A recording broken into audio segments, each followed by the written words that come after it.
নামাজে কুরআন শরীফ দেখিয়ে পড়া, নামাজে শব্দ করিয়া আসা, নামাজে সাংসারিক কোনো বিষয় প্রার্থনা করা। আসসালামু আলাইকুম ওয়া রাহমাতুল্লাহি ওয়া বারাকাতুহু। আমার নাম জুবায়ের। আমি দারুল উলুম আতাউর রহমান টঙ্গীতে প্রথম শ্রেণীতে পড়ি।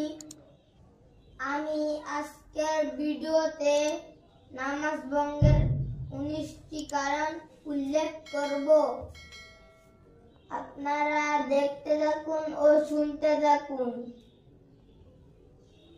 আউযু বিল্লাহি মিনাশ শাইতানির রাজীম। বিসমিল্লাহির রাহমানির রাহিম। রব্বি ইশরাহ লি সাদরি ওয়া ইয়াসসির লি আমরি ওয়াহলুল উকদাতাম মিন লিসানি ইয়াফকাহু কওলি।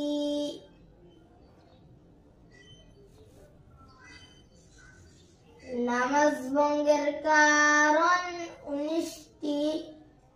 নামাজে অশুদ্ধ পড়া, নামাজের ভিতর কথা বলা, কোন লোকে সালাম দেওয়া, সালামের উত্তর দেওয়া, আহ শব্দ করা, বিনৌ দূরে কাশা, আমনে কাফির করা, বিপদে কি বেদনায় শব্দ করিয়া কাদা, 3 তাসবিহ পরিমাণ সতর খুলিয়া থাকা, মুক্তাদি ব্যতীত অপর ব্যক্তির লোকমা লওয়া, সুসংবাদের উত্তর দেওয়া, নাপাক জায়গায় সিজদা করা, কিবলা দিক হইতে সিনা গড়িয়ে যাওয়া, নামাজে কুরআন শরীফ দেখিয়ে পড়া, নামাজে শব্দ করিয়া আসা, নামাজে সাংসারিক কোনো বিষয় প্রার্থনা করা, হাজির উত্তর দেওয়া, নামাজে খাওয়া ও পান করা, ইমামের আগে মুক্তাদি দাঁড়ানো। এখন আমি ওযু ভঙ্গের কারণ উল্লেখ করব।